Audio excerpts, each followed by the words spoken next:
আজকে আমি তোমাদের সামনে একটা রেসিপি শেয়ার করছি। দেখো, আমরা যে ঝিঙ্গা খাই, ঝিঙ্গার চুকলোগুলো আছে যে বাকলিগুলো দিয়ে বাটা করছি। দেখো, প্রথমে বাকলিগুলোকে তোমরা কি করবে, কুচি কুচি করে কেটে নিয়ে বয়েল করে নেবে।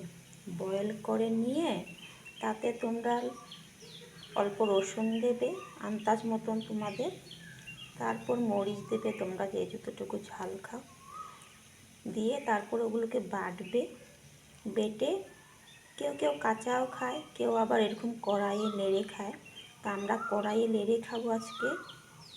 তো কড়াইয়ের মধ্যে সামান্য অল্প তেল দিয়েছি, তেল দিয়ে তারপরে বাকলিগুলোকে বেটে দিয়ে দিয়েছি। এখন দেখো এটা হয়ে গেছে।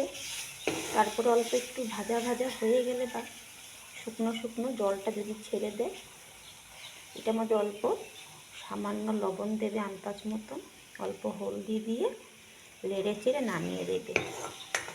তোমরা একবার খেয়ে দেখো, খুব স্বাদ লাগবে। কে কে ঝিঙ্গার চোকলা বাটা খাও বলবে, ভীষণ টেস্ট লাগে খেতে ঝিঙ্গার চোকলো বাটা। আর এরকম নেড়ে খেলে কড়াইয়ে আরও টেস্টি লাগে।